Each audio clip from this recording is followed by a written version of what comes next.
ಪ್ರತಿಭೆಯನ್ನು ಗುರುತಿಸಿಕೊಂಡರೂ ಕಟ್ಟ ಕಡೆಗೆ ನೀನು ಹೇಳಿದಂತ ಮಾತನ್ನು ಕೇಳುವಾಗ ಬರೇ ಹುಡುಗುತನ ಆಯ್ತಾ ಅಂತ ಯೋಚನೆ ಮಾಡ. ಇಲ್ಲದಿದ್ರೆ ಈ ಪಾರ್ಥನ ರಕ್ಷಣೆಗೊಳಪಟ್ಟಂತ ಕುದುರೆಯನ್ನು ಯಾವ ಕಾರಣಲ್ಲೂ ಕೂಡ ಬಿಡಿಸದೆ ಹಿಂತಿರುಗುವ ಪಾರ್ಥನಲ್ಲ. ಬರೆದಂತ ಹೊರೆಯಲ್ಲಿ ಸ್ಪಷ್ಟವಾಗಿ ಬರೆದಿದ್ದೇವೆ. ಕಟ್ಟಿದವರದೆ ಮೆಟ್ಟಿ ಬಿಡಿಸುವ ನರ್ಜುನ ಬೆಂಗವಲಿಗಿದ್ದಾನೆ. ಹಾಗಿರುತ್ತಾ ಬಿಟ್ಟು ಪಾಪಯೋ ಬಿಡಿಸುವೇನೆಂಬ ಬಿಂಕವೋ. ಅಯ್ಯ ಸುಧನ್ವಾ, ಅರ್ಥ ಎಳೆ ಮೀಸೆ ಬಿಸಿ ರಕ್ತದ ತರುಣ, ಯುದ್ಧರಂಗದಲ್ಲಿ ಹೆಚ್ಚು ಅನುಭವ ಇಲ್ಲ. ಪ್ರಥಮ ಬಾರಿಗೆ ರಂಗ ಪ್ರವೇಶ ಮಾಡುವಾಗ ಹೀಗೆ ಆಗುವುದು. ನಾವು ಎಲ್ಲಿ ತಪ್ಪುದೇವ ಅಂತ ಮತ್ತೊಬ್ಬನ್ನು ಹೇಳಬೇಕು. ಅದೇ ರೀತಿ ಈ ಕೆಲವೊಮ್ಮೆ ನಾವು ಎಷ್ಟು ಕಲಿತರೂ ಕೂಡ ಅನುಭವದಿಂದ ಪಾಠ ಏನುಂಟು ಅದು ಶಾಶ್ವತವಾಗಿ ಉಳಿಯುತ್ತದೆ. ಅದು ಹಾಗೆ ಅಲ್ವಾ ಪಾರ್ಥ? ಮೊದಲ ರಂಗ ಪ್ರವೇಶ ಇರುವುದೇ ತಪ್ಪು ಮಾಡ್ಲಿಕ್ಕೆ. ಹೌದೌದು, ಆಗ ತಪ್ಪಿದ್ರೆ ಮತ್ತೆ ತಿದ್ದುವುದಕ್ಕಾಗುತ್ತೆ. ಈ ಸಮಸ್ಯೆ ಆಗುವುದು ಯಾರು ಹಿರಿಯರಾದವರು ತಿದ್ದಬೇಕು. ಈಗ ಸಮಸ್ಯೆ ನೀನಾಡಿದಂತ ನುಡಿ ಏನುಂಟು ಅದು ನಿನ್ನ ಪ್ರಯತ್ನದಲ್ಲಿ ಹಾಗೆ ಆಡಬಹುದಿತ್ತು. ಆದ್ರೆ ಎದುರು ನಿಂತ ಪ್ರತಿಸ್ಪರ್ಧಿಯಾದಂತ ಒಬ್ಬ ಯೋಧನ ಯೋಗ್ಯತೆ ಏನು ಅದನ್ನು ಅರಿತುಕೊಂಡು ವ್ಯವಹಾರ ಮಾಡಬೇಕು ಅಂತ ಒಂದು ನಾನು ಅರ್ಥವಿಸಿಕೊಂಡಿದ್ದೇನೆ. ಹೇಗಾದ್ರೂ ಮಾಡಿ ರಣರಂಗದಲ್ಲಿ ನಾನು ತೋರಬೇಕು. ಇದ್ರೆ ತಪ್ಪಲ್ಲ. ಶಾಸ್ತ್ರ ತರುಣರ ಅಂತರಂಗದಲ್ಲಿ ಇರಲೇಬೇಕು. ಬಿಸಿ ರಕ್ತ ಹೊಸ ಯೌವನ ಬಂದಂತಹ ಕಾಲದಲ್ಲಿ ಏನಾದ್ರೂ ಸಾಧನೆ ಮಾಡಬೇಕು.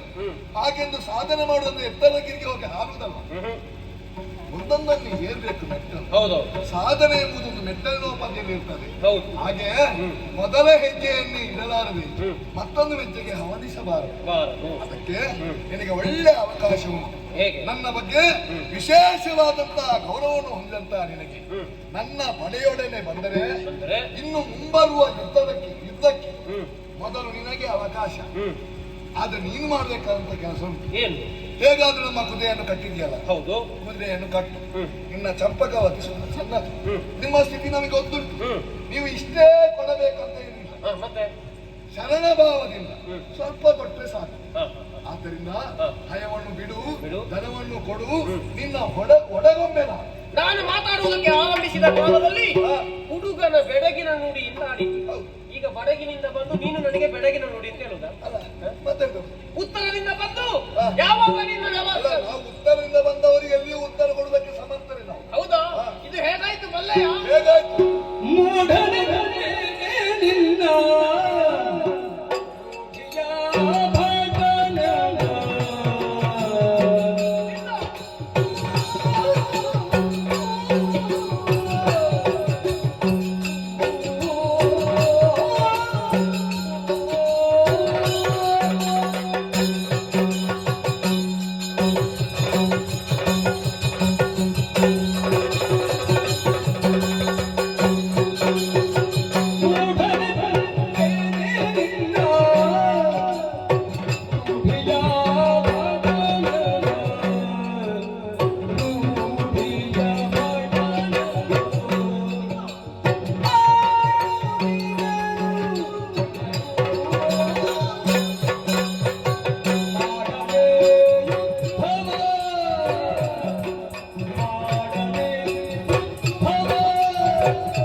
ಈಜು ಬಾರದವನಿಗೆ ದೋಣಿ ನಡೆಸಲು ಕೊಟ್ಟರೆ ಹೇಗಾಗ್ತದೆ? ಹೇಗಾಗುತ್ತದೆ?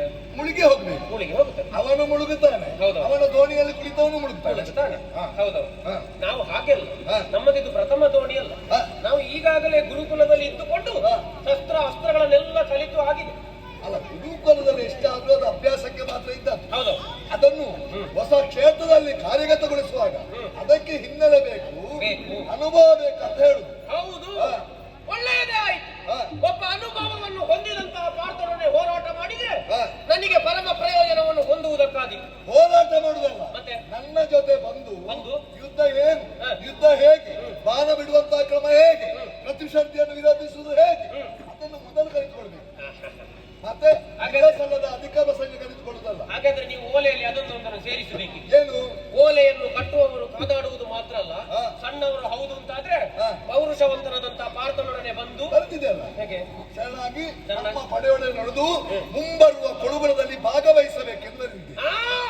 ಅದು ಕ್ಷತ್ರಿಯರಾದವರು ಹೇಗೆ ಅದನ್ನು ಸ್ವೀಕಾರ ಮಾಡಬೇಕು? ಹೇಗೆ? ಕ್ಷತ್ರಿಯ ಪಂಥದಲ್ಲಿ ಹುಟ್ಟಿದೆ ಹೌದು ಅಂತಾದ್ರೆ ನಾವು ಶರಣು ಹೊಂದುವವರಲ್ಲ, ನಾವು ಕಾಡಾಕಾಡಿಯಾಗಿ ಭವನವನ್ನೇ ಅಲ್ಲ, ಕೊಡುತ್ತೇವೆ. ನನ್ನ ಮನೆಯಲ್ಲಿ ಬಂದವರೆಲ್ಲ ಕ್ಷತ್ರಿಯರಲ್ಲೂ ಆಗಲ್ಲ.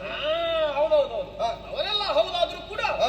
ಈಗಾಗಲೇ ನಿನ್ನ ಕಡೆಯಿಂದ ಬಂದವರನ್ನೆಲ್ಲ ನಾನು ಸೋಲಿಸಿದ್ದೇನೆ. ಹಾ. ಆಗಲೇ ನಿನಗೆ ತಿಳಿಯಬಹುದಿತ್ತು, ಏನು? ಇವ ಸಾಮಾನ್ಯ ಹುಡುಗನಲ್ಲ, ಹಾ. ನಮ್ಮವರನ್ನೆಲ್ಲ ಸೋಲಿಸಿದ್ದಾನೆ. ಹಾ. ಈಗ ನಿನ್ನ ಸೇವೆ ನಾನು ತಿಳಿದೇ ಮಾತಾಡ್ಬೇಕು. ಹಾ. ನಿನ್ನಂತ ಒಬ್ಬ ಯೋಗ್ಯತಾವಂತ ಹುಡುಗ ಇನ್ನು ಹಲಕಾಲ ಬದುಕಬೇಕು, ನಿನಗೆ ಅವಕಾಶ ಕೊಡಬೇಕು, ಇನ್ನು ಬೇಗ ಸಾಯಬಾರ್ದೆಂಬಂತ ಉದ್ದೇಶದಿಂದಲೇ ನನ್ನನ್ನು ಕೆಣಕಬೇಡ ಅಂತ ಹೇಳು. ಅಯ್ಯ ಪಾರ್ಥ, ಏನು? ನನ್ನ ಆಯುಷ್ಯವನ್ನು ತೀರ್ಮಾನಿಸಬೇಕಾದವನು ನೀನಲ್ಲಲ್ವಾ? ಆದ್ರೂ ಈಗ ಸಮರ ಎನ್ನುವಂಥದ್ದು ಹಾ. ಮರಣಶೀಲವಾದುದನ್ನು ತಿಳಿಯದೇ ಇದ್ದವನಲ್ಲ ಸುಧನ್ವ. ಹಾ. ಈಗ ಒಬ್ಬ ಆತನಿಗೆ ಸೋಲು, ಒಬ್ಬ ಆತನಿಗೆ ಗೆಲುವು. ಎಲ್ಲರಿಗೂ ಗೆಲುವೇ ಆಗಬೇಕು ಅಂತಿಲ್ಲ. ಹಾ. ಯಾರಾದ್ರೂ ಒಬ್ಬ ಆತ ಸೋಲನ್ನು ಅನುಭವಿಸಲೇಬೇಕು. ಹಾ. ಮರಣವೂ ಅದರಿಂದ ಬಂದಿತ್ತು. ಅದಕ್ಕಾಗಿ ಅಂಜಿಕೆಯಿಂದಲಾಗಿ ಹೆದರಿ ಕುಳಿತುಕೊಳ್ಳುವ ಅಲ್ಲ ಸುಧನ್ವ ಎನ್ನುವುದನ್ನು ಕಾಣಿಸಿಕೊಳ್ಳುವುದಕ್ಕಾಗಿ ಹೋರಾಟಕ್ಕಾಗಿ ಬಂದದ್ದು. ಆದ್ರೆ ನೀನೇನು ಮಾಡಿದೆ? ಏನು ಮಾಡಿದೆ? ಯುದ್ಧ ಮಾಡುವುದಿಲ್ಲ. ಹಾ. ಕಟ್ಟಿದಂತ ಕುದುರೆಯನ್ನು ಕೊಡು, ಹೌದು. ಅದರ ಜೊತೆಯಾಗಿ ದ್ರವ್ಯವನ್ನು ಕೊಡು.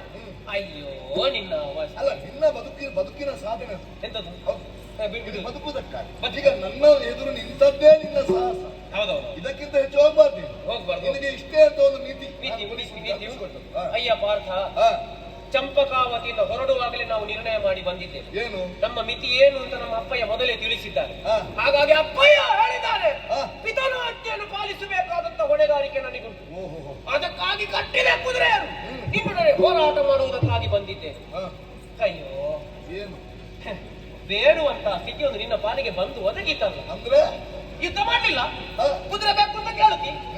ಬೇಡುವ ದ್ವಿಜನದ ಸ್ಥಿತಿಯೊಂದು ನಿನ್ನ ಪಾಲಿಗೆ ಒದಗಿ ಬಂತಲ್ಲ. ಹಾ. ನಾವು ಭಾವಿಸಿಕೊಂಡದ್ದು ಹೇಗೆ? ಈ ರೂಢಿಯಲ್ಲಿ ನಿನ್ನನ್ನು ಒಬ್ಬ ಭಟ ಹಾ. ಹೀಗೆ ಎಲ್ಲರೂ ಕೊಂಡಾಡಿದ್ದು. ಹೌದು, ನೀನು ಅದನ್ನ ಹೇಳಿದ. ಹೌದು. ಆದ್ರೆ ಹಾ. ಯಾರು ಹೇಳಿದ್ದು ಅಂತಿರುವುದು? ಹೌದು, ಯಾರು ಹೇಳಿದ್ದು? ಮೂಢರೆಂಬರೆ ನಿನ್ನನ್ನು ರೂಢಿಯ ಭಟನೆಂದು. ಕೇವಲ ಮೂಢರಲ್ಲವಲ್ಲ ಹೇಳಿದ್ದು, ಹಾ. ಬುದ್ಧಿವಂತವರಾದವರು ಹೇಳಿದ್ದು ರೂಢಿಯ ಭಟ. ಅದನ್ನು ನೀನು ಅರ್ಥೈಸಿಕೊಳ್ಬೇಕು. ಹೌದು. ನಿನ್ನಲ್ಲಿ ಕೇಳಿಕೊಳ್ತಾರೆ ಅಂತ ಹೇಳಿದ್ರೆ ನಮಗೆ ಬದುಕುವುದಕ್ಕಲ್ಲ, ನಿನಗೆ ಬದುಕುವುದಕ್ಕೆ ಅವಕಾಶ ಅಂತ. ಹೌದಾ? ಹಾ. ಹಾಗಾದ್ರೆ ನನಗೆ ಬದುಕು ಕೊಡುವುದಕ್ಕೆ ಅವಕಾಶ ಕೊಡಬೇಕಾದವ ನೀನಲ್ಲ, ನಾನೇ ನಿರ್ಣಯಿಸಿದ್ದೇನೆ ಹಾ. ನಿನ್ನೊಡನೆ ಹೋರಾಟ ಮಾಡುವುದಕ್ಕಾಗಿ ಬಂದವ ಅಂತ. ಹಾಗಾಗಿ ರೂಢಿಯ ಭಟ ನೀನು ಹೌದು ಅಂತಾದ್ರೆ ಮೊದಲು ಯುದ್ಧ ಮಾಡು. ನಿನಗೆ ರಾಜಕೀಯ ಗೊತ್ತಿಲ್ಲ, ಏನು? ರಾಜನೀತಿ ಉಂಟು ಗೊತ್ತು ನನಗೆ. ಏನು?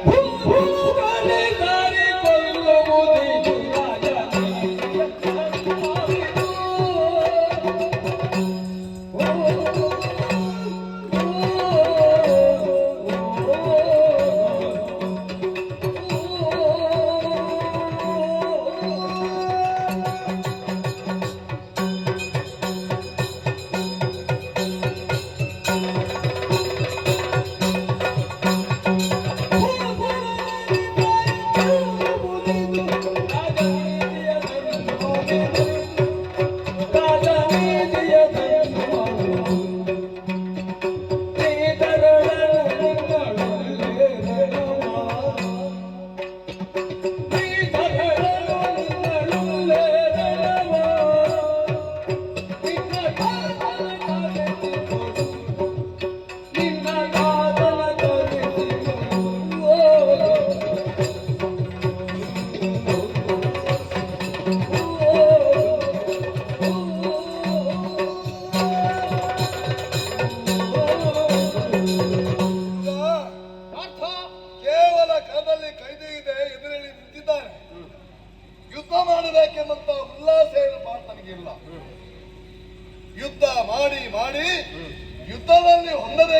ಆಗುವಂತಹ ನಷ್ಟ ಏನು, ಆಗಬೇಕಾದಂತಹ ಕಾರ್ಯ ಏನು ಎಂಬುದನ್ನು ಸರಿಯಾಗಿ ವಿವೇಚನೆ ಮಾಡಿ ಯಾವುದು ಸೂಕ್ತ ಯಾವುದು ಸೂಕ್ತವಲ್ಲ ಎಂಬುದನ್ನು ತಿಳಿದು ಯುದ್ಧ ಮಾಡಬೇಕು.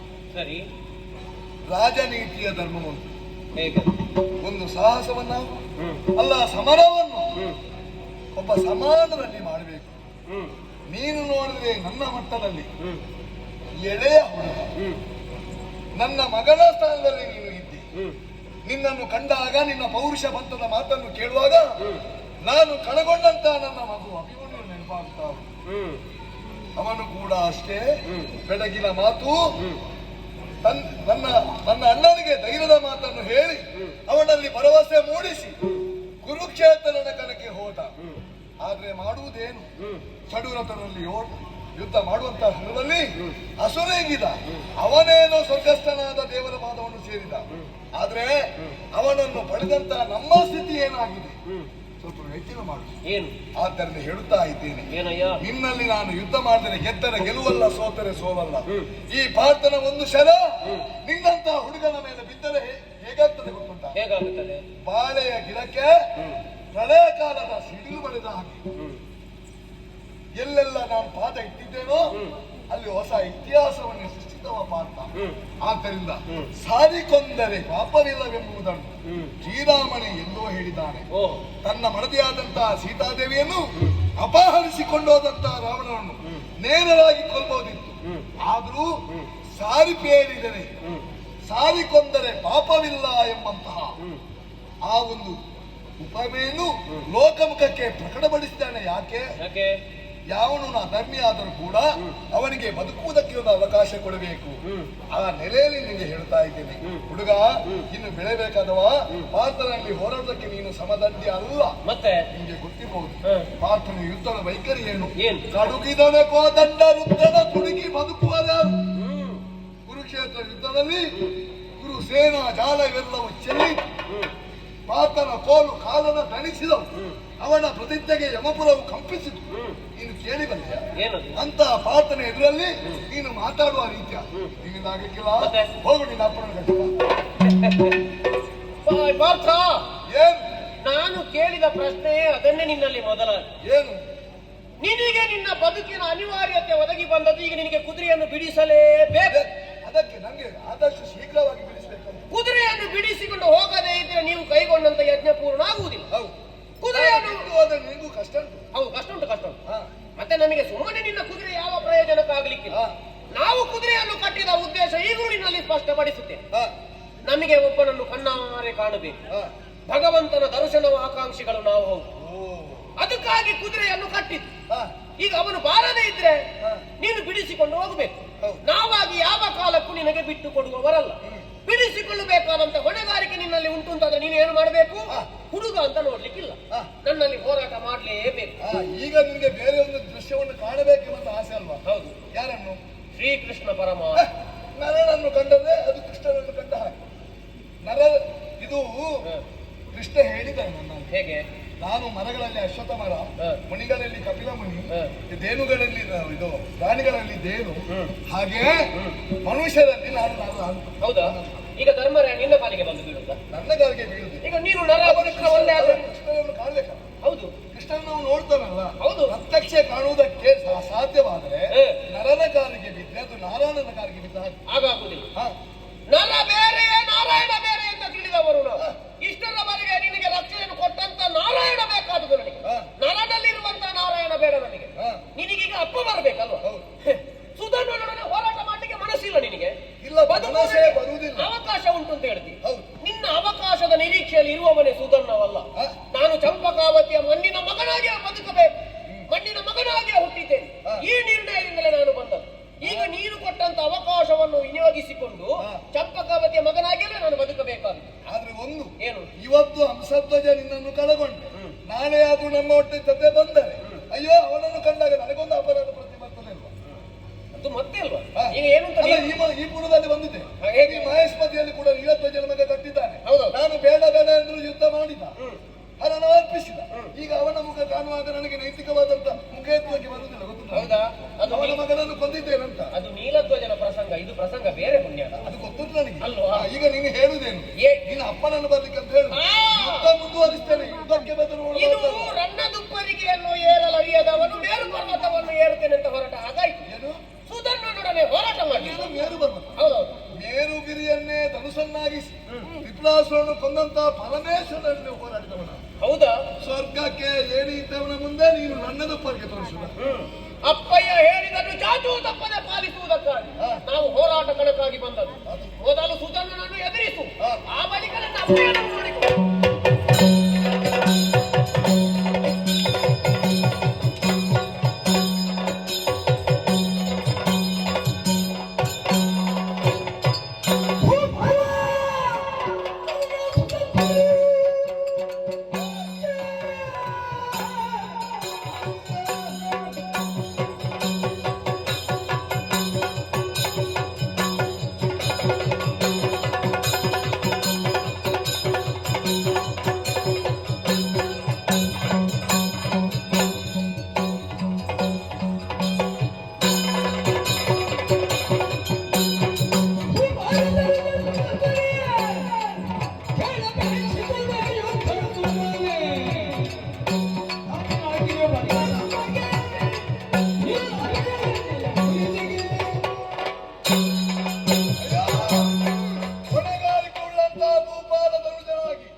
ಅಪೇಕ್ಷಿಸಬೇಡ ಯುದ್ಧವನ್ನು. ಮಾತನೊಡನೆ ಯುದ್ಧವೆಂದರೆ ಯಮನಿಗೆ ಕರಗಂಟೆ ಮಾಡಿಸಿದಾಗೆ.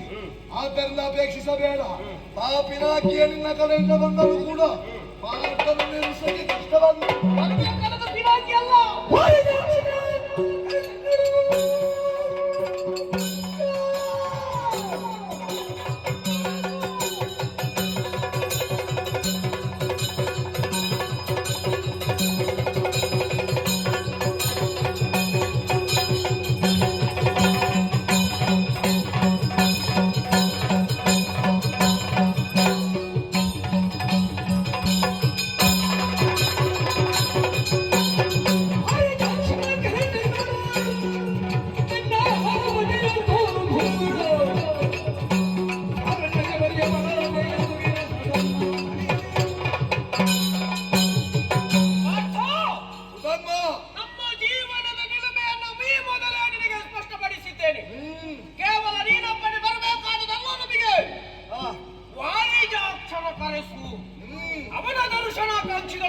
ಅದನ್ನೇ ಹೇಳುದು, ನೀನು ಅಪ್ಪನನ್ನು ಕರೆಸುವುದು ಆಗುವುದಿಲ್ಲ.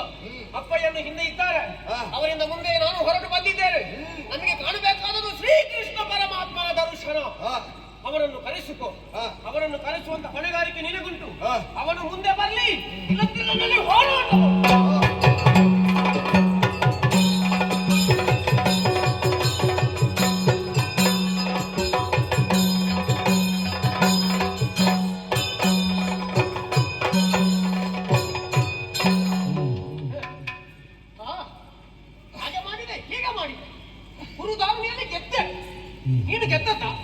ನೀನು ಗೆದ್ದದ್ದಲ್ಲ, ಸೂತನ ಬಲ್ಲೆ ಎಲ್ಲ ಮಾಡಿಸಿದ್ದು ಅವ. ಏರಿಸಬೇಕಾದಲ್ಲಿ ಏರಿಸುತ್ತಾನೆ, ತಗ್ಗಿಸಬೇಕಾದಲ್ಲಿ ತಗ್ಗಿಸುತ್ತಾನೆ. ನಿನಗೆ ಒಬ್ಬ ನಿರ್ದೇಶಕ ಬೇಕು, ಇಲ್ಲದಿದ್ರೆ ಹೀಗೆ ಆಗುವುದು. ಎಲ್ಲಿ ಯಾವುದನ್ನು ಹೊಡಿಬೇಕು ಅಂತ ಗೊತ್ತಿಲ್ಲ, ಅವನನ್ನು ಕಳಿಸುವುದಕ್ಕಾಗುವುದಿಲ್ಲ. ನಿನಗೆ ಸಮಸ್ಯೆ ಗೊತ್ತಾಯ್ತು ನನಗೆ ಏನು ಅಂತ. ಇವ ಬೈತಾನೆ ಮುಂದೆ ನಿಂತು. ಇವ ಇದ್ರೆ ಅವ ಇಲ್ಲಿ ಬಂದು ಕುಳಿತುಕೊಳ್ಳುವುದು. ಅವ ಬರಬೇಕು ಅಂತಂದ್ರೆ ಇವ ಹೋಗಬೇಕು. ಇವ ಇದ್ರೆ ಅವನಿಗೆ ಅವಕಾಶ ಇಲ್ಲ. ಈ ಸೂತ ಯಾಕೆ ಬೇಕು? ಅವನ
ಮಹಾರಥಿಯಾದವ ತನ್ನ ಸಾರಥಿಯನ್ನು ಉಳಿಸಿಕೊಳ್ಬೇಕಂತ ಸಾರಥಿಯನ್ನೇ ಕೊಂದು ಹಾಕಿ ಈಗ ಬಾರದ ವ್ಯರ್ಥ ನನಗೆ ಮತ್ಯಾವ ರಣ ಕಣದಲ್ಲಿ ಸೋಲಂಬೂದೀಪಾತನಿಗೆ ಹೊಸತೇನು ಅಲ್ಲ.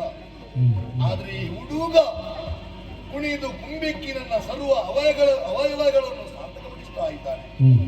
ಹುಡುಗನಾದರಂತೆ ಗುಣಕ್ಕೆ ಮತ್ಸರವಿಲ್ಲ. ಯಾವ ವೀರ ಯೋಧ ಯಾವ ರೀತಿಯಾಗಿ ಯುದ್ಧ ಮಾಡಬೇಕೋ ಅದನ್ನು ಚಾಚೂ ತಪ್ಪದೆ ಮಾಡುತ್ತಾ ಇದ್ದಾನೆ. ನಿನ್ನ ನಿರೀಕ್ಷೆಯಲ್ಲಿ ಕೂಡ ಇದ್ದಾನೆ. ದೇವ ಕೃಷ್ಣ, ನೀನು ನಮ್ಮ ಭಾವನೆಂದು ಬಾಂಧವ್ಯದಲ್ಲಿ ಭಾವನಾದರೂ ಕೂಡ ಸ್ನೇಹಬಲದಿಂದ ಸಕಲಾಗಿ ನೊಂದಲ್ಲಿ ಬೆಂದಲ್ಲಿ ಕಂದಿ ಕುಂದಿದ ಸಂದರ್ಭದಲ್ಲಿ ಇಂದಿರಾರಮಣನಾದಂತ ನಿನ್ನ ಪಾದಾರವಿಂದವನ್ನು ನಂಬಿದವರು ನಾವು. ಯೋಗೀಶ್ವರನಾದ ನಿನ್ನ ಸಲಹೆ ಸೂಚನೆಯಂತೆ ಅಶ್ವಮೇಧಾತ್ಮರನ್ನು ಕೈಗೊಳ್ಳುವಂತಹ ಸ್ಥಿತಿ ನಮಗೆ ಬಂದು ಒದಗಿ.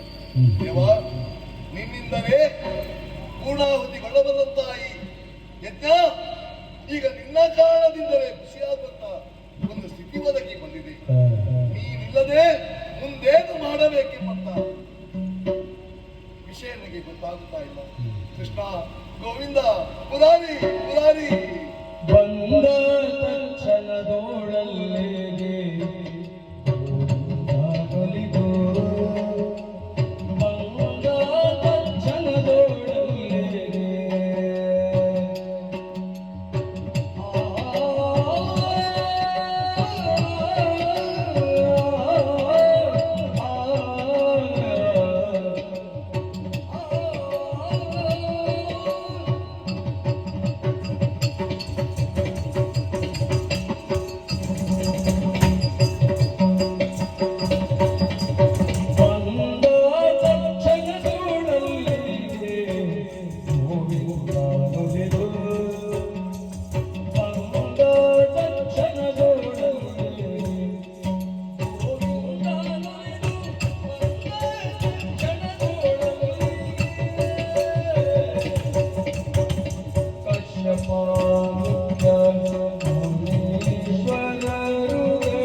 ಬಂದ ತಕ್ಷಣದೋಳಲ್ಲಿಗೆ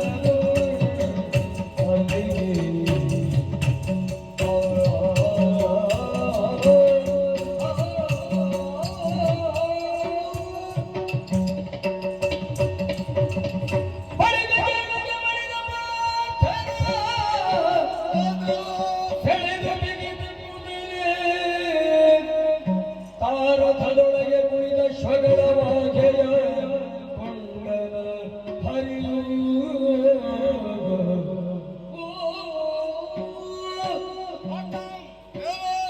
ಧರ್ಮದ ಯಾಗದೀಕ್ಷಿತನಾದ ಬಳಿಕ ನಾನು ಹಸ್ತಿನಾವತಿಯಲ್ಲೇ ಇದ್ದವ.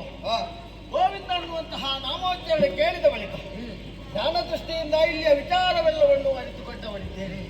ಧರ್ಮಜನಿಗೆ ವಿಚಾರವೆಲ್ಲವನ್ನು ಅರುಹಿ ನೇರವಾಗಿ ಗರುಡನ್ನು ಏರಿಕೊಂಡು ಚಂಪಕಾವತಿಯ ಈ ರಣಭೂಮಿಗೆ ಬಂದವನಿದ್ದೇನೆ.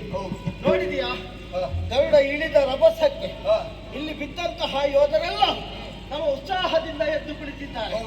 ಅಂದ್ರೆ ನಮ್ಮ ಪಾಲಿಗೆ ಜಯ ಒಲಿಯುವುದರಲ್ಲಿ ಯಾವುದೇ ಸಂಶಯವಿಲ್ಲ ಎಂಬ ಹಾಗೆ ನಿಶ್ಚಯ ಮಾಡಿದ್ದೇನೆ. ಹಾಗೆಂದು ಯುದ್ಧದಲ್ಲಿ ಸಾರಥಿ ಸತ್ತಿದ್ದಾನೆ ಎನ್ನುವ ಬಗ್ಗೆ ಯೋಚನೆ ಬೇಡ. ನಾನೇ ಸಾರಥಿ ಆಗ್ತೇನೆ. ಯುದ್ಧಕ್ಕೆ ಸನ್ನದ್ಧನಾಗು ರಥವನ್ನು.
ಕೆಲಸ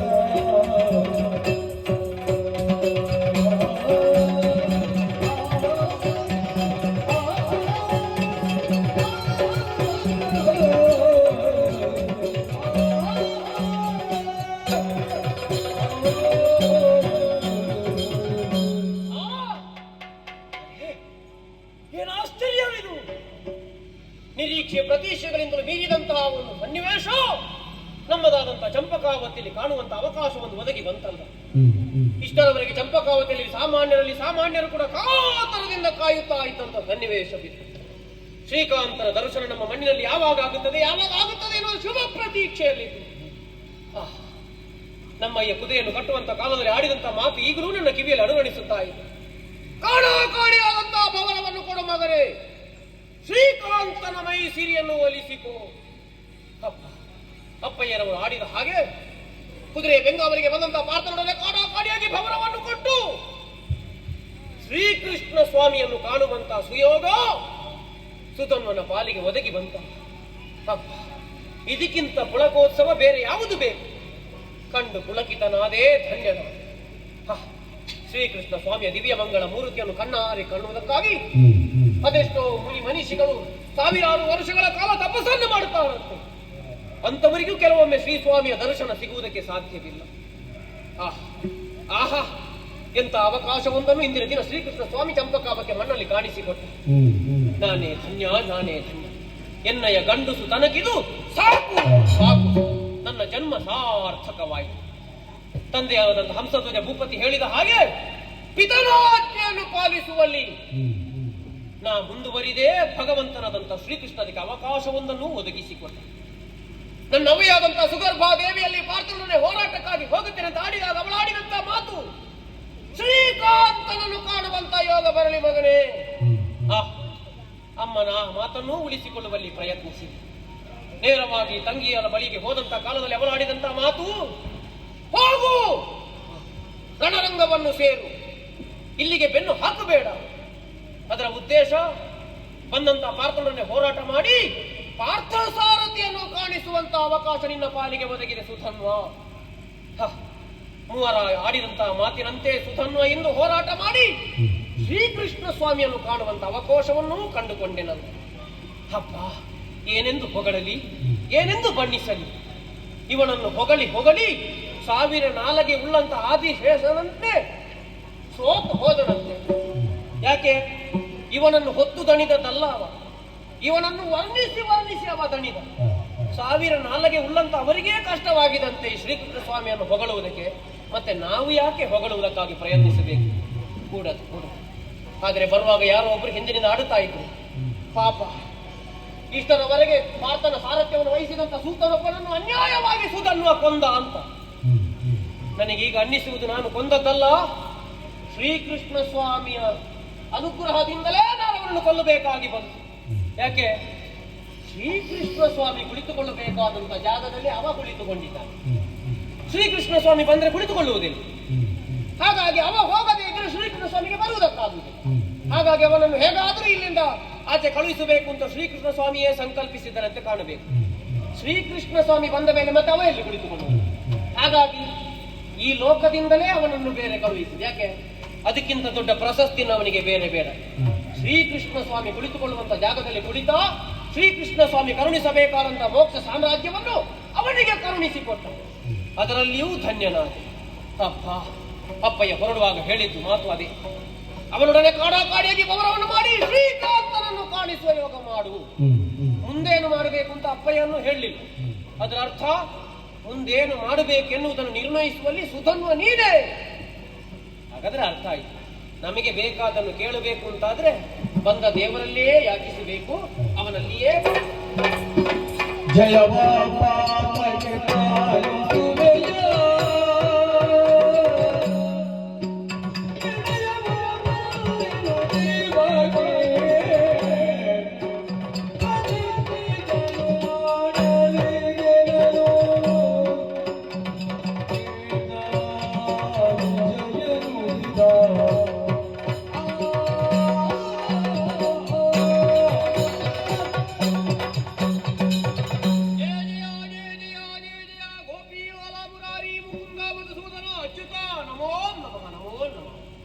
ಗೋಪಾಲಕ ಅಂತ ನೀನು ಈ ಪ್ರಪಂಚದಲ್ಲಿ ಕಾಣಿಸಿಕೊಂಡೆ.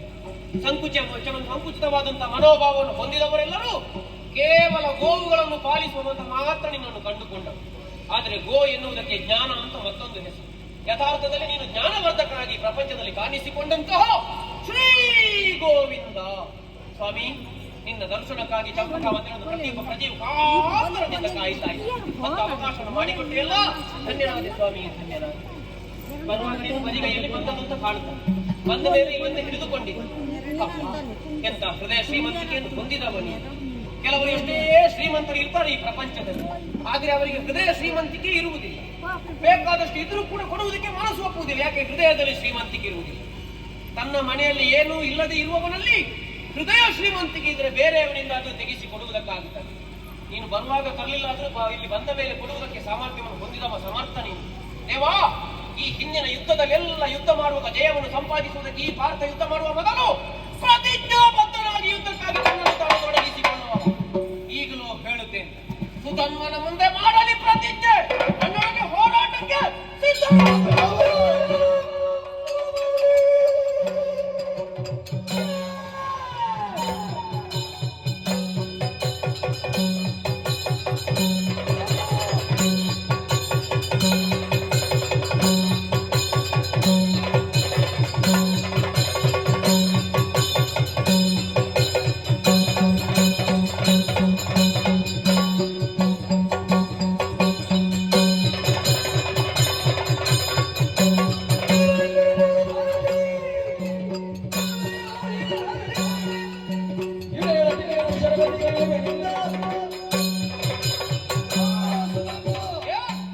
ಕ್ಷಣಕಾಲದ ವಿಜಯದಿಂದ ಉಪ್ಪಿ ಹೋದೆಯ ಕೃಷ್ಣನ ಸಮ್ಮುಖದಲ್ಲಿ ಆತ ಪ್ರತಿಜ್ಞೆ ಮಾಡಲಿ ಎಂದು ಅಹಂಕಾರದ ನುಡಿ ಬಂತೆ. ಹೋಗುವ ಕಾಲಕ್ಕೆ ಬಂದ ಬುದ್ಧಿ ಇದು. ಇದವೋ ಕೇಳು, ಪಾರ್ಥನ ಪ್ರತಿಜ್ಞೆಗೆ ಸರಿಯಾದ ಮತ್ತೊಂದಿಲ್ಲ. ನಿನಗೇನು ಹೆಚ್ಚು ಕಾಲ ಇಲ್ಲ. 3 ಬಾಣದಿಂದ ನಿನ್ನ ಕೊರಳನ್ನು ಕತ್ತರಿ ಇಳೆಯಳು ಅತಿ ಕಿಮ್ಮಿಶನ ಗತಿಗೆ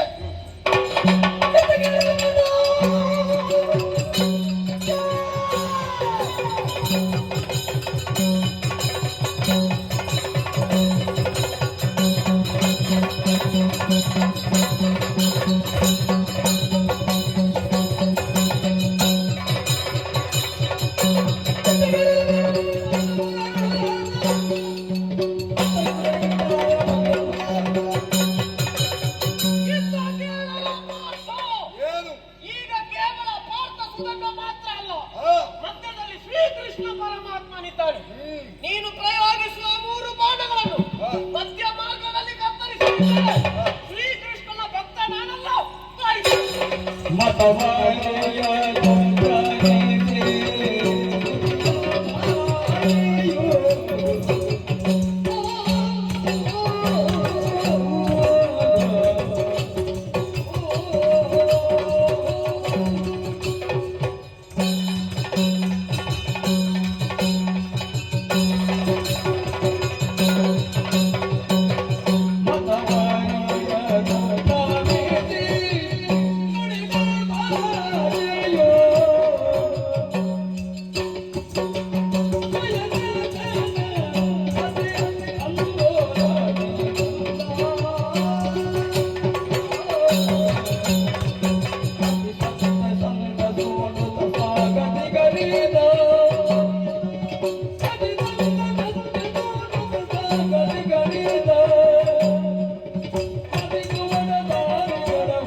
ನಿನ್ನ ರಥವನ್ನು ಸಾರಥಿಯಾಗಿ ಅಲಂಕರಿಸಿಕೊಂಡವ ನಾನು.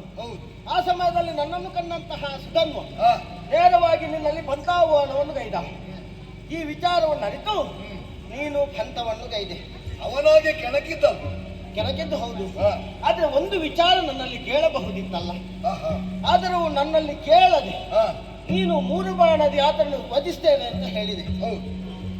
ನೀನು ಹೇಳಿದ್ದು ಹೌದು, ಆದ್ರೆ ನಡೆಸುವುದಕ್ಕೆ ಆಗ್ತದ ಅನ್ನುವ ಬಗ್ಗೆ ಯೋಚಿಸಬೇಕಾದ್ರೆ ಈ ಹಿಂದೆ ನೀನು ಇಂಥ ಇಂಥದ್ದೇ ಒಂದು ಪಂಥವನ್ನು ಕೈದವ. ಹೌದು. ನಿನ್ನ ಮಗನಾದಂಥ ಅಭಿಮನ್ಯುವಿನ ಮರಣಕ್ಕೆ ಕಾರಣನಾದ ಆ ಸೈಂಧವನನ್ನು ಎಂಬುದನ್ನು ತಿಳಿದು ಸೈಂಧವನನ್ನು ಸೂರ್ಯಾಸ್ತದೊಳಗೆ ಸಂಹರಿಸ್ತೇನೆ ಅಂತ ನಿನ್ನ ಮಾತು ಕೊಟ್ಟೆ. ಸಂಹಾರ ಮಾಡಿದ್ದು ನಾನೇ ಅಲ್ವಾ? ನೀನು ಸಂಹಾರ ಮಾಡಿದ್ದು ಹೌದು, ಆದ್ರೆ ಮಾಡುವುದಕ್ಕೆ ಮುಖ್ಯ ಕಾರಣ ಯಾರು ಅನ್ನುವುದನ್ನು ನೀನು ತಿಳಿದುಕೋ. ಅದನ್ನು ಮರೆತಿಲ್ಲ ದೇವರೇ. ಸೂರ್ಯ ಹೇಗೂ ಸಾರಥ್ಯವನ್ನು ಆಗಲು ಹೊಂದಿದ್ದೆ, ಈಗಲೂ ಹೊಂದಿದೆಯಲ್ಲ. ಮತ್ತೊಂದು ವಿಷಯ, ಆ ಜಯದತ್ತನಾದ್ರೂ ಆ ದ್ರೋಣಾಚಾರ್ಯರ ವಜ್ರಕೋಟೆಯ ರಕ್ಷಣೆಯಲ್ಲಿದ್ದ. ಇವರನ್ನು ರಕ್ಷಿಸುವವರು ಯಾರಿದ್ದಾರೆ? ಆಗ ಸೂರ್ಯಾಸ್ತವಾಗದೇ ಇದ್ದರು. ನನ್ನ ಸುದರ್ಶನವನ್ನು ಅಡ್ಡ ಹಿಡಿದು ಸೂರ್ಯಾಸ್ತ ಆಯಿತು ಎನ್ನುವ ಹಾಗೆ ತೋರ್ಪಡಿಸಿದೆ. ಆ ಭದ್ರಕೋಟೆಯಿಂದ ಹೊರಗೆ ಬರುವಂತಹ ಸಮಯದಲ್ಲಿ ಚಕ್ರವನ್ನು ತೆಗೆದು ಸೂರ್ಯಾಸ್ತವಾಗಲಿಲ್ಲ ಅನ್ನುವುದನ್ನು ತೋರಿಸಿಕೊಟ್ಟೆ. ಯಾಕಂದ್ರೆ ನೀನು ನಿನ್ನ ಮಾತನ್ನು ಪೂರೈಸಿಕೊಳ್ಬೇಕನ್ನುವಂತಹ ಉದ್ದೇಶದಿಂದ. ಆತ ದುಷ್ಟನಿದ್ದ, ಕೆಟ್ಟವರ ಕಡೆಯಲ್ಲಿದ್ದು ದುಷ್ಟತನವನ್ನೇ ಗೈಯುತ್ತಾ ಇದ್ದ. ಆತನನ್ನು ವಧಿಸುವುದು ಸರಿಯಾಗಿತ್ತು. ಅಲ್ಲ, ಇವ ಮಾಡಿದ ಕಡೆಗೆ ಹಾಗೆ ಆದ್ರೆ ಇಲ್ಲಿ ವಿಚಾರ ಹಾಗ ಅಲ್ಲ. ಇಲ್ಲದಿದ್ದರೆ ನನ್ನಲ್ಲೊಂದು ಪ್ರತಿಜ್ಞೆ ಮಾಡಿರ್ತೇವೆ ಹೇಳುದವ. ಅಲ್ಲ, ಉಲ್ಲೇಖಿಸಿ ನನ್ನನ್ನೇ ಹೇಳಿದ. ನಿನ್ನನ್ನು ಹೇಳಿದ್ದವರು. ಆದ್ರೆ ಯೋಚಿಸ್ಬೇಕಲ್ವಾ, ಏನು ಈತ ಹಾಗೆ ಹಾಗೆ ಅಲ್ಲ ಅಂತ ಹೇಳ್ದ. ದುಷ್ಟನ ದುಷ್ಟ ಖಂಡಿತ ಅಲ್ಲ. ಈತ ಪರಮ ಭಕ್ತರಿದ್ದಾನೆ. ಈತನ ವಿಶೇಷತೆ ಏನು ಮಲ್ಲೆಯ?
ಯುದ್ಧ ಸನ್ನಹನಾದಂತಹ ಈತ ಯುದ್ಧದಲ್ಲಿ ಹಿಂದುಳಿದ ಎನ್ನುವ ವಿಚಾರವನ್ನು ತಿಳಿದಂತಹ ತಂದೆಯವರು ಈತನನ್ನು ಎಣ್ಣೆಯ ಕೊಬ್ಬರಿಗೆಯಲ್ಲಿ ಕುದಿಯುವ ಎಣ್ಣೆಯ ಕೊಬ್ಬರಿಗೆಯಲ್ಲಿ ಹಾಕಿದ್ರು. ಆದರೂ ಅಲ್ಲಿಂದ ಪಾರಾಗಿ ಬಂದ.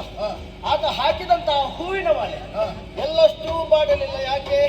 ನಿನ್ನ ಭಕ್ತ ಆತ ಭಕ್ತಿಯಿಂದ ಆರಾಧಿಸಿಕೊಂಡು ಬಂದಂತಹ ದೇವನ ಒಲುಮೆ ಆತನಿಗಿದೆ ಅನ್ನುವುದನ್ನು ಅದು ತೋರ್ಪಡಿಸ್ತದೆ. ಆ ಬಳಿಕ ಏಕಪತ್ನಿ ವ್ರತಸ್ಥನಿದ್ದಾನೆ ಈತ. ಹೌದು, ಮಾತ್ರ ಅಲ್ಲ, ವೇದಾಂಗ ಪಾರಂಗತನಿದ್ದಾನೆ, ನೀತಿ ಶಾಸ್ತ್ರಜ್ಞನಿದ್ದಾನೆ, ಯುದ್ಧ ವಿದ್ಯಾ ಪರಿಣತನಿದ್ದಾನೆ. ಅದನ್ನೆಲ್ಲ ನಾನು ಕಂಡಿದ್ದೇನೆ ಅಲ್ವಾ? ಇಂಥವನಲ್ಲಿ ಯುದ್ಧ ಮಾಡುತ್ತೇನೆ ಅನ್ನುವ ಹಾಗೆ ನೀನು ಘೋಷಿಸಿದ್ರೆ ಅಲ್ಲ, ಯುದ್ಧಕ್ಕಾಗಿ ನಾನೇನು ಕಡಿಮೆ ಅಲ್ವಲ್ಲ. ಅವ ಹೇಳಿದಲ್ವಾ, ನಾನು ಶ್ರೀಕೃಷ್ಣನ ಭಕ್ತನಲ್ಲ. ಹೌದು. ಈಗ ಒಂದೇ ತಾಯಿಯ ಇಬ್ಬರು ಮಕ್ಕಳು ಹೊಡೆದಾಡ್ತಿರುವಂತಹ ಸಮಯದಲ್ಲಿ ತಾಯಿಯಾದವಳು ಆ ಮಗುವಿನ ಪರ ವಯಸ್ಸಲ್ಲಿ ಅನ್ನುವ ಹಾಗೆ ಯೋಚಿಸಬೇಕಾಗ್ತದೆ.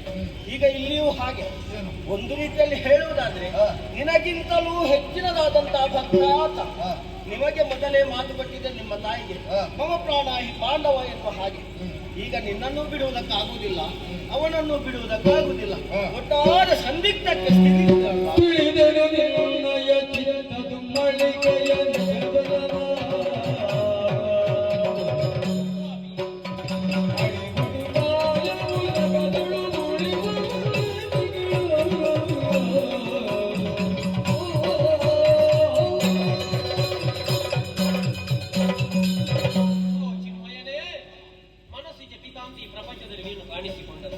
ಪ್ರತಿಯೊಬ್ಬರ ಮನಸ್ಸಿನಲ್ಲಿ ಮೂಡುವಂತಹ ಯಾವುದೇ ವಿಷಯವಿದ್ರೂ ಕೂಡ ಅದಕ್ಕೆ ತಂದೆಯ ಸ್ಥಾನದಲ್ಲಿ ಇದ್ದವನು. ಹಾಗಾಗಿ ಮನಸ್ಸೀಜ ಪೀತ ಕೇವಲ ಮನ್ಮಥನಿಗೊಬ್ಬನಿಗೆ ಅಪ್ಪನಾಗಿದ್ದಾನೆ ಎನ್ನುವುದಂತ ಅರ್ಥದಿಂದಲ್ಲ. ದೇವಾ, ಯಾಕೆ ನಿನಗೆ ಚಿಂತೆ ಬಂತು? ನೀನು ಚಿಂತೆ ಮಾಡುವವನೇ ಅಲ್ಲ. ಈ ಹಿಂದಕ್ಕಾದ್ರೂ ಪಾರ್ಥನಿಗೆ ಚಿಂತೆ ಬಂದ ಕಾಲದಲ್ಲಿ ಏನು ಚಿಂತೆ ಬಂತು ಪಾರ್ಥ ನಿನಗೆ ಅಂತ ನೀನೇ ಅವನಲ್ಲಿ ಕೇಳಿದೆ ಅಂತ ಒಂದು ಕಾಲ. ಆದ್ರೆ ಇನ್ನು ನೀನೇ ಚಿಂತೆ ಮಾಡುವ ಹಾಗೆ ನಟನೆ ಮಾಡುತ್ತಾ ಇದ್ದೀಯಲ್ಲ. ಕಪಟ ನಾಟಕ ರಂಗಾಂತಿ ಪ್ರಪಂಚದಲ್ಲಿ ನೀನು ಕಾಣಿಸಿಕೊಂಡರು. ಅಯ್ಯೋ, ನನ್ನ ರಂಗದಲ್ಲಿ ಸುತನ್ವ ನಿನಗೊಂದು ಸಂದಿಗ್ಧ ಸ್ಥಿತಿಯನ್ನು ತಂದೊಡ್ಡಿದನು. ದೇವರೇ, ನಿನಗೆ ಒಂದು ಚಿಂತೆ ಅಂತ ಬರುವುದಕ್ಕುಂಟ. ನಮ್ಮೆಲ್ಲರ ಚಿಂತೆಯನ್ನು ದೂರ ಮಾಡುವಂತ ಚಿನ್ಮಯ ಅಂತ ನಿನ್ನನ್ನು ನಾವು ಇಷ್ಟರವರೆಗೆ ಕಂಡುಕೊಂಡದ್ದು. ದೇವರೇ, ನೀನೇ ಆಡಿ ತೋರಿಸಿದಿ ಪ್ರಪಂಚಕ್ಕೆ ಇವರನ್ನು ಯಾವ ಕಾಲಕ್ಕೂ ಬಿಡುವುದಿಲ್ಲ ಅಂತ. ಈಗ ಪಕ್ಕನೆ ನಾವು ದೂರದಿಂದ ನೋಡಿದ್ರೆ ಪಾರ್ಥ ಸಾರಥಿಯಾಗಿ ಪಾರ್ಥನ ರಥದಲ್ಲಿ ನೀನು ಮುಂದೆ ಕಾಣುತ್ತಿ.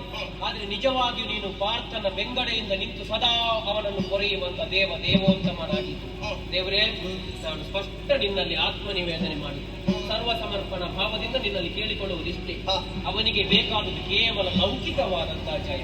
ಅವನಿಗೆ ಇಂದಿನ ಯುದ್ಧದಲ್ಲಿ ಕುದುರೆ ಸಿಕ್ಕಿದ್ರೆ ಸಾಕು ಸ್ವಾಮಿ. ನನಗೆ ಹಾಗಲ್ಲ ದೇವರು. ನನಗೆ ಪಾರಲೌಕಿಕವಾದಂತಹ ಜಯವನ್ನು ಒದಗಿಸಿಕೊಡಬೇಕಾದವನು ನೀನು. ಈ ಪ್ರಪಂಚದಲ್ಲಿ ಹುಟ್ಟುವುದಕ್ಕೊಂದು ದಿನ, ಸಾಯುವುದಕ್ಕೊಂದು ದಿನ, ಬದುಕುವುದಕ್ಕೊಂದು ದಿನ. ಅನಿತ್ಯಾನಿ ಶರೀರಾನಿ ವಿಭವ ನೈವ ಶಾಶ್ವತಃ ನಿತ್ಯಂ ಸನ್ನಿಹಿತ ಮೃತ್ಯು ಕರ್ತವ್ಯ ಧರ್ಮ ಸಂಗ್ರಹ. ಕರ್ತವ್ಯವನ್ನು ಮಾಡುವುದಕ್ಕಾಗಿ ಮುಂದೆ ಬಂದವನಿದ್ದೇನೆ. ಹಾಗಾಗಿ ಯಾವತ್ತಿದ್ರೂ ಜಯ ಪಾರ್ಥಗೆ ನೀನು ಒಲಿಸಿಕೊಡುವಂತ ಗೊತ್ತಿದೆ. 5ಕ್ಕೆ 1 ಸೇರಿಸಿದ್ರೆ 6 ಹಾಕುವುದಕ್ಕಾಗುವುದಿಲ್ಲ, 5ರಿಂದ 1 ತೆಗೆಯುವುದಿಲ್ಲ ನೀನು. ಹಾಗಾಗಿ ಅವನಿಗೆ ಬೇಕಾದರೂ ಅವನಿಗೆ ಅನುಗ್ರಹಿಸು, ನನಗೆ ಬೇಕಾದರೂ ನನಗೆ.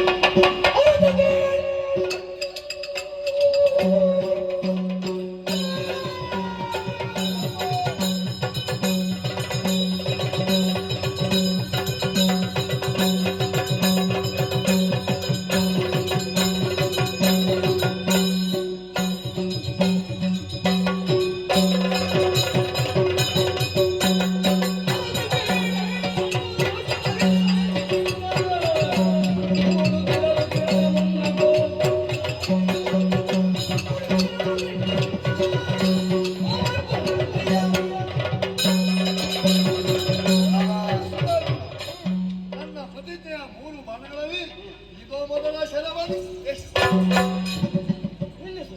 ಯಾಕೆ? ಈ ಹಿಂದೆ ಅದೆಷ್ಟೋ ಬಾರಿ ಅವನಲ್ಲಿ ಯುದ್ಧ ಮಾಡಿದೆ. ಹೌದು. ಕೇವಲವಾದಂತ ನಿನ್ನ ಸೆರೆಯನ್ನು ಉಪಯೋಗಿಸಿ ಮಾತ್ರ ಏನು ಪ್ರಯೋಜನವಾಗಿಲ್ಲ.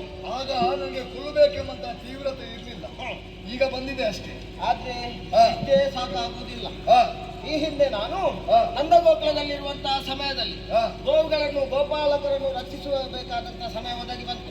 ಆ ಸಮಯದಲ್ಲಿ ಮುಸಲಧಾರೆಯಂತೆ ವರ್ಷಧಾರೆ ನಮ್ಮ ನಂದರ ಗೋಕುಲವನ್ನು ಚೆನ್ನಾಗಿ ಬೈದಿತ್ತು. ಅವರನ್ನೆಲ್ಲ ರಕ್ಷಿಸುವುದಕ್ಕಾಗಿ ಗೋವರ್ಧನಗಿರಿಯನ್ನು ಕಿರುಬೆರಳಿನಿಂದ ಎತ್ತಿ ಅವರಿಗೆ ಆಶ್ರಯವನ್ನಿತ್ತವನು ನಾನು. ಆ ಸಮಯದಲ್ಲಿ ಪಡೆದಂತಹ ಪುಣ್ಯವನ್ನು ಈ ನಿನ್ನ ಬಾಣಕ್ಕೆ ಸೇರಿಸಿದ್ದೇನೆ. ಈಗ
ಕುನ್ನರಿಸಿದೆಯಾ? ಇದ 2ನೇ ಕ್ಷಣ. ನಿಲ್ಲಿಸು. ಅಷ್ಟೇ ಸಾಕಾಗುವುದಿಲ್ಲ. ಇಲ್ವಾ? ಮತ್ತೇನು? ದಳೆಯ ಧರ್ಮವನ್ನು ಉಳಿಸುವುದಕ್ಕಾಗಿ ಶ್ರೀಕೃಷ್ಣಾವತಾರವನ್ನು ಎತ್ತಿದವನು ನಾನು. ಅಂತಹ ಶ್ರೀಕೃಷ್ಣಾವತಾರದಲ್ಲಿ ಪಡೆದಂತಹ ಸಮಗ್ರ ಪುಣ್ಯವನ್ನು ಧಾರೆ ಎರೆದಿದ್ದೇನೆ. ಪ್ರಯೋಗ ಮಾಡಿ.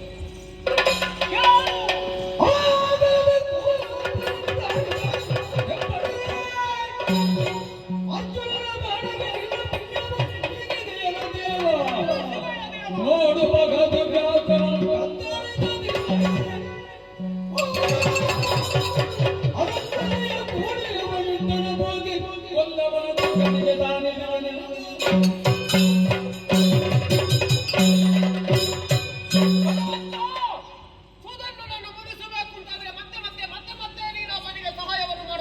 ಮುಂದುವರಿಯಬೇಕು. ನೋಡಿದಾಗ ಅವನನ್ನು ನೋಡುವಾಗ ನನ್ನ ಕಣ್ಣುಗಳೆಲ್ಲ ಕೆಂಪಾಗುತ್ತಾ ಇವೆ. ಈ ಸಂದರ್ಭದಲ್ಲಿ ನೋಡುವಂತ ಪ್ರತಿಜ್ಞೆಯನ್ನು ಸರಿಯಾಗಿ ಕೇಳಿಸಿಕೊಳ್ಳಲಿ. ಈ ಪ್ರಪಂಚದಲ್ಲಿ ಅನುಪಮವಾದಂತಹ ದಾಂಪತ್ಯ ಜೀವನ ವಶಿಷ್ಠ ಅರುಂಧತಿಯವರದ್ದು ಅಂತ ಅವರು ಅಪೂರ್ವವಾದಂತಹ ಸಮಾಗಮವನ್ನು ಮಾಡುವಂತಹ ಸಂದರ್ಭದಲ್ಲಿ ಬೆಂಗಡಿಂದ ಹೋಗಿ ಅವರ ಸಮಾಗಮ ನೆಡಗಳಿಂದ ಬಂದರೆ ಅವನಿಗೆ ಯಾವ ದುರ್ಗತಿ ಬರ್ತದೆ ಈ ಸುಧನ್ವನಿಗೆ ಬರಲಿ.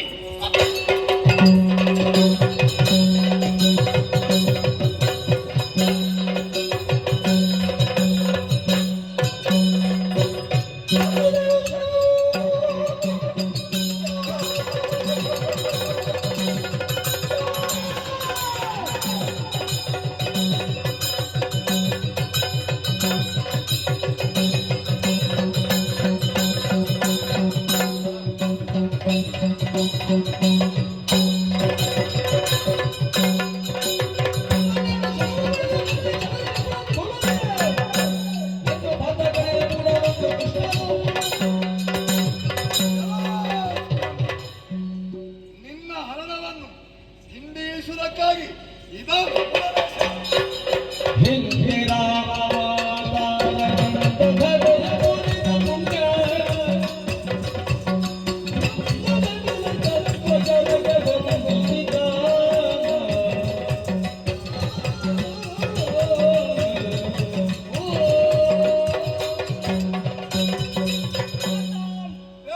ಮೂರು ಬಾಣದ ಎರಡು ಬಾಣವು ನಿನ್ನ ಕೈಯಿಂದ ಜಾರಿ ಹೋಯಿತು. ಹೌದು. ಅದರಿಂದ ಯಾವುದೇ ಪ್ರಯೋಜನವಾಗಲಿಲ್ಲ. ಆಹಾ. ಮೂರನೇ ಬಾಣವನ್ನು ಪ್ರಯೋಗ ಮಾಡುವುದಕ್ಕೆ ನೀನು ಸಿದ್ಧರಾಗಿದೆ. ಸರಿ, ಇದು ಕೊನೆಯ ಬಾಣ. ಇವನ ಉಸಿರು ಇಲ್ಲೇ ನಿಲ್ಬೇಕೀಗ. ಹಾಗಾಗಿ ಯೋಚಿಸಬೇಕಾದ್ದು ಕರ್ತವ್ಯ. ಏನು? ರಾಮಾವತಾರವನ್ನು ತಾಳಿದವನು ನಾನು. ಹೌದು. ಆ ಸಮಯದಲ್ಲಿ ಧರೆಯಲ್ಲಿ ಧರ್ಮವನ್ನು ಉಳಿಸಿದವನು ನಾನು. ಆ. ಆದ್ದರಿಂದ ಅಲ್ಲಿ ಪಡೆದಂತಹ ಪುಣ್ಯವನ್ನು ಆ. ನಿನ್ನ ಈ ಬಾಣಕ್ಕೆ ದಾರಿ ಎರೆದಿದ್ದೇನೆ. ಅಷ್ಟೇ ಅಲ್ಲ, ಮತ್ತೆ ಇನ್ನೂ ಬೇಕು. ಆ, ಹೌದು. ಇಷ್ಟು ಸಾಕಾಗುತ್ತಿಲ್ಲ. ಆ, ಬಾಣದ ತುದಿಯಲ್ಲಿ ಶಿವನನ್ನು, ಆ. ಮಧ್ಯದಲ್ಲಿ ನಾನು, ಆ, ಆಮೇಲೆ ಕೊನೆಯಲ್ಲಿ ಬ್ರಹ್ಮ ಆ. ಆಹ್ವಾನಿಸಿ ಅದಕ್ಕೆ ಸೇರಿಸಿದ್ದೇನೆ. ಈಗ ತಡೆಯೋದಕ್ಕಾಗುದಿಲ್ವಾ? ತುಂಬಾ ಭಾರವಾಗ್ತಾ ಉಂಟು. ಯೋಚಿಸಬೇಡ. ಮೈಯನ್ನು ನೇವರಿಸಿದ್ದೇನೆ. ಯುದ್ಧ ಮಾಡು ದೇವಾ ಖಂಡವಿಲ್ಲದ ಪುಣ್ಯವನ್ನು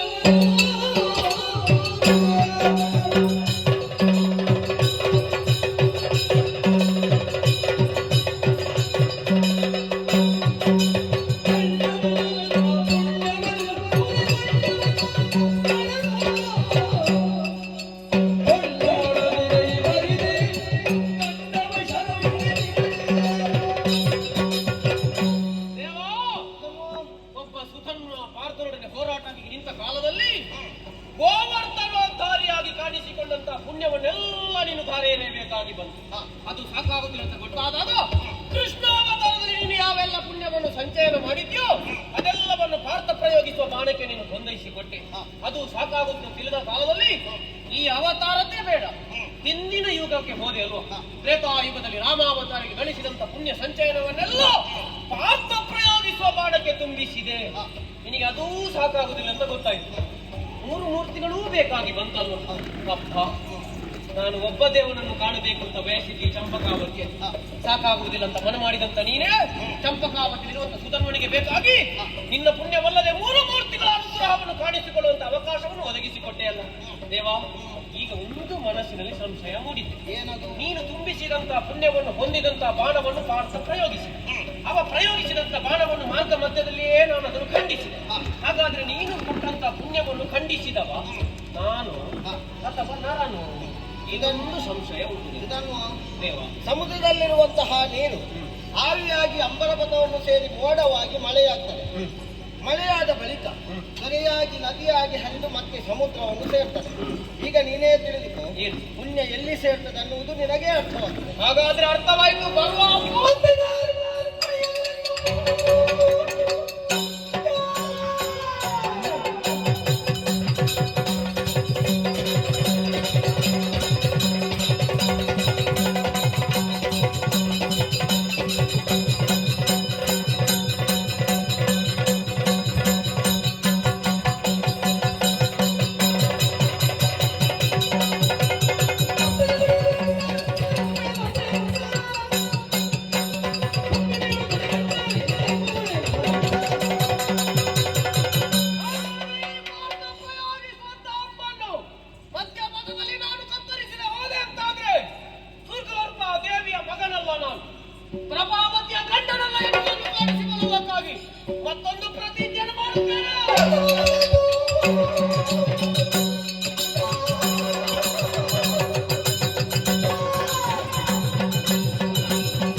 ಈ ಪುಣ್ಯ ಭೂಮಿಯಲ್ಲಿ ಹಾ, ಕಾಶಿ ಕ್ಷೇತ್ರ ಪವಿತ್ರವಾದದ್ದು. ಸರಿ. ಅಂತ ಕಾಶಿ ಕ್ಷೇತ್ರವನ್ನು ಸೇರಿ ವಿಶ್ವನಾಥನನ್ನು ಮಹಾಶಿವರಾತ್ರಿಯ ದಿನ ಪೂಜಿಸುವ ಕಾಲದಲ್ಲಿ ಹಾ, ಬೆಂಗಳಿಂದ ಹೋಗಿ ಹಾ. ಅವನ ಪೂಜೆಗೆ ಎಡಗಾಲಿನ ಬಂದಿದ್ದವನಿಗೆ ಯಾವ ದುರ್ಗತಿ ಬರ್ತದೋ ಆ ದುರ್ಗತಿ ಸುಧನ್ವನಿಗೆ ಬರ್ತದೆ.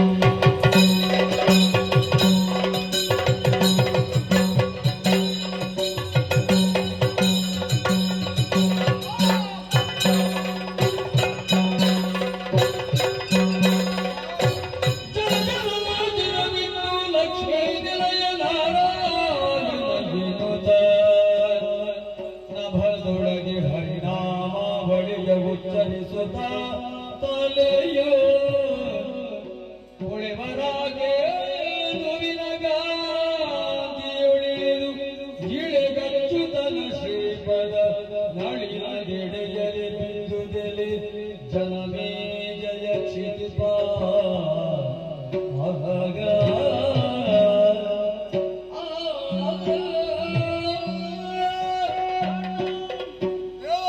ಇದನ್ನು ಹೇಳಿದ ರೀತಿಯಲ್ಲಿ ಹಾ, ನೀನು ಬಿಟ್ಟಂತಹ ಶರವನ್ನು ಮಧ್ಯ ಮಾರ್ಗದಲ್ಲಿ ತುಂಡರಿಸಿದ್ದಾನೆ. ಅಲ್ವಾ? ಹೌದು. ಆದರೂ ಹಾ, ಆ ಬಾಣದ ತುದಿ ಹಾ. ಆತನ ಶಿರವನ್ನು ಕತ್ತರಿಸಿದೆ. ಹಾ, ನೋಡಿದೆಯಾ? ಹಾ. ಶಿರ ಹರಿನಾಮವನ್ನೇ ಉಚ್ಚರಿಸುತ್ತ ಹಾ. ಅಂಬರ ಪಥದತ್ತ ಹಾರಿದೆ. ಹಾ. ಮಾತ್ರ ಅಲ್ಲ, ಅದು ನನ್ನ ಕಾಲಗುಡಕ್ಕೆ ಬಿದ್ದಿದೆ. ಹ್ಮ್. ಅಲ್ವಾ? ಹೌದು. ಇನ್ನು ತಡ ಮಾಡುವುದಲ್ಲ. ಹಾ. ಬಿದ್ದಂತಹ ಆ ಶಿರವನ್ನು ಎಡಗಾಲಿನಿಂದ ಒತ್ತಿದೆ.